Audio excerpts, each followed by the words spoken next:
And welcome back to Game Escape, here today with a review of the AVerMedia Game Capture HD2. This is a standalone capture solution for people who have their consoles in a separate room from their computer, and that has always been one of the difficulties in doing game captures, that you were in some way always tied to a PC or tied to the laptop.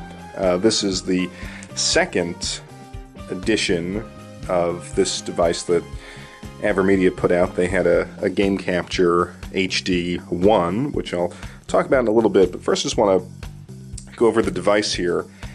They market this as being a YouTube channel in a box, and I think it's a fair argument to make, and I kind of want to do this review from the perspective of someone who is fairly new to the game. I've only had my channel for about under a year now, and when I started I was relatively new to game capture, and so I was in a position where I needed a way to do game capture away from the PC, and that's where I found out about AVerMedia's products.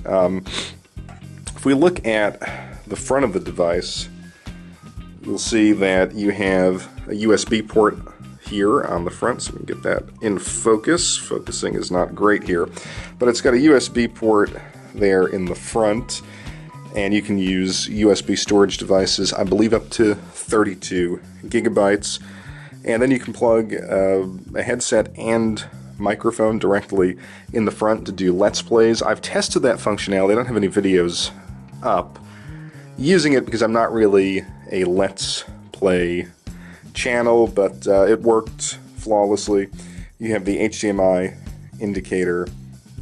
You also have the component video indicator. We'll take a look at the back in a minute, and you've got a separate record and power button up front. The plastic here, it's a higher quality plastic, slightly higher quality plastic than the original Game Capture HD. It slots in nicely right into your entertainment center. Of course, it has a little decal up top, but I think it's fairly understated.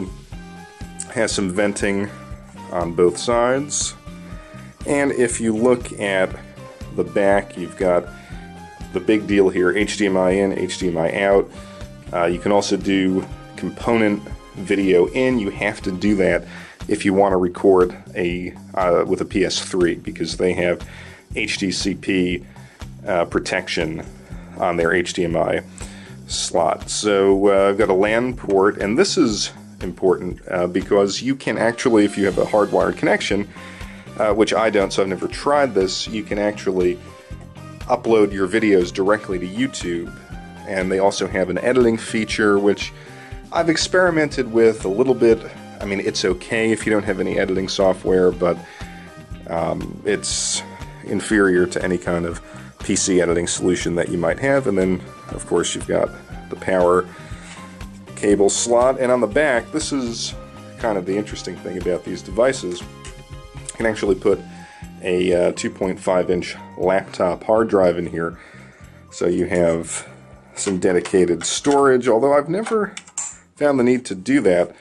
I use a USB 3, I think it only accepts USB 2.0, but I have a USB 3.0 high-speed, 32 gigabyte. I think it's an ADATA, and it works perfectly. I've never actually had to use the storage device on this. As far as performance goes, it's fairly solid. I mean, there's a lot of processing that goes on in these boxes, so you know, you're looking at maybe 15 to 25 seconds to boot up.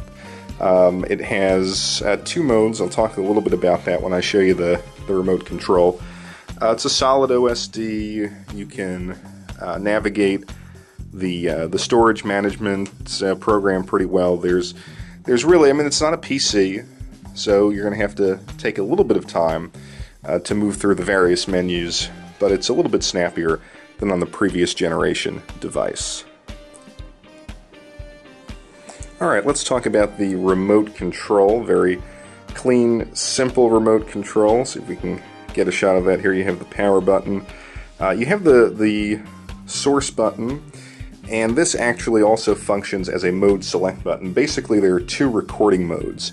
You have a recording mode with a full on-screen display, and then you have what they call smooth recording, and when you boot it up, it goes into the mode with the full recording mode with the on-screen display, but then you click source, and you basically get no on-screen information, but it runs a lot more smoothly. You'll see that when you enable that display, things just slow down, especially when you've got a source fed through it, and you're stopping, starting. So I highly recommend with this device, and even with the previous generation, that when you record, you just do it in smooth operation mode.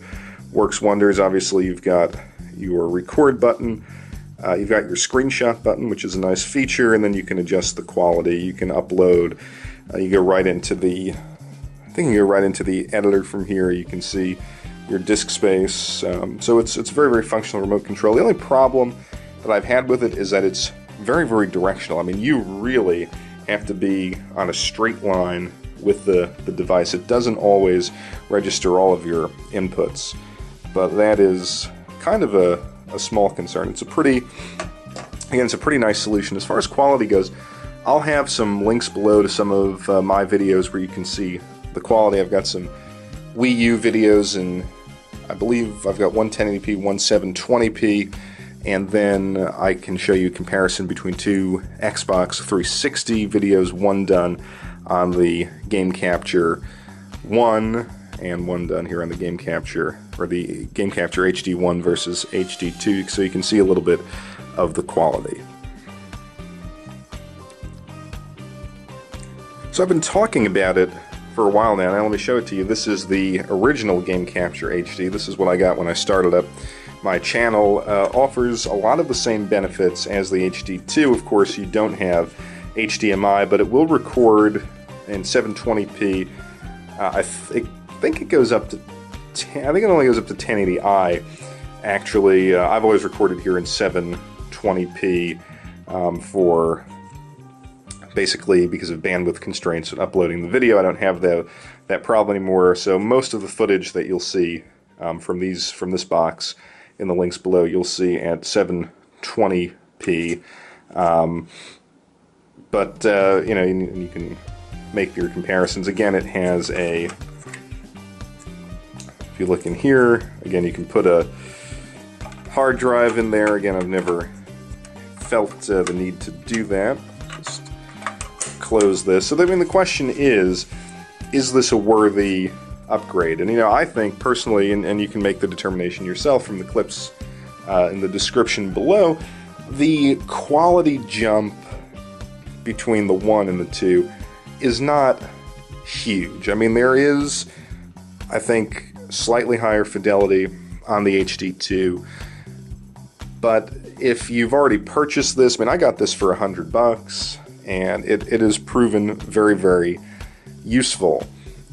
Where the HD2 really excels is in terms of convenience and enjoyment and ease of capture. And I say that because, with this guy, you have to get the specialized cables, take your machine out of, or at least in my case, take the consoles out of the entertainment center, plug in via component.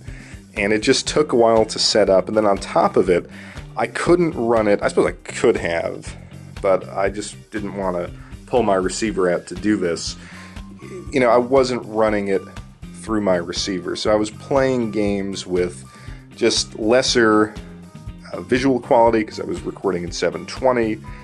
I was not getting the surround sound, and it just kind of made capturing games for reviews less enjoyable from a gameplay experience. With the HD2, you don't have that anymore. It's very, very simple. I don't have to touch the consoles.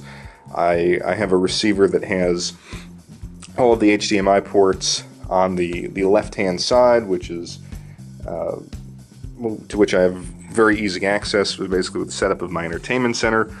So I just literally pull an HDMI out of that exposed side, plug it into the back.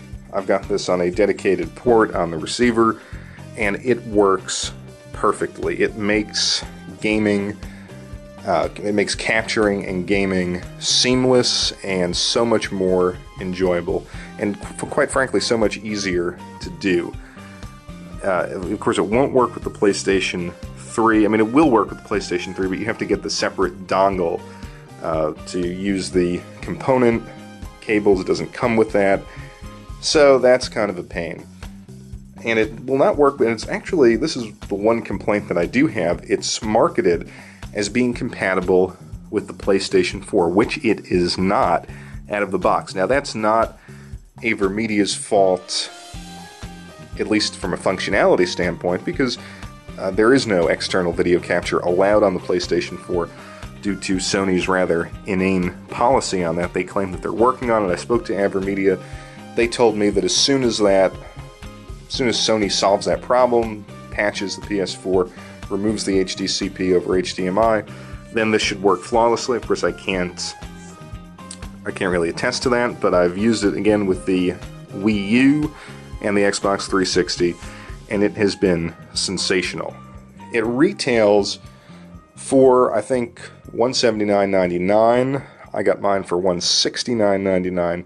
On special, I would say that for that price, it is worth it, with the caveat that it's not going to give you the same quality as an internal PC capture card.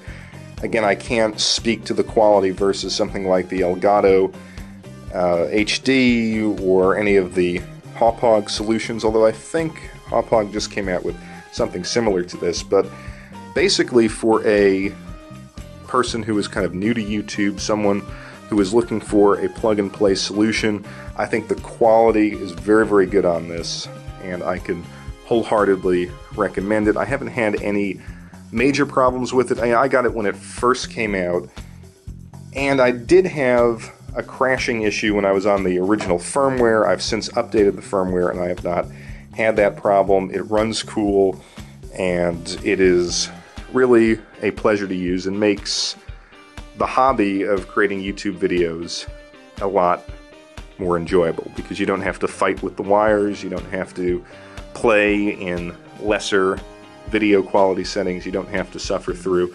TV audio. You can run everything through a high-def receiver, HD receiver, and it works perfectly. So if you're on the fence, if you were thinking about this versus even something like the Live Gamer Portable, I haven't used that, but if you were maybe thinking about, this is probably even dropped below $99.99. If you want a more enjoyable capture experience, I would definitely go with the AVerMedia Game Capture HD2. So I thank you very much for joining me here on Game Escape, and I'll be back shortly with another video.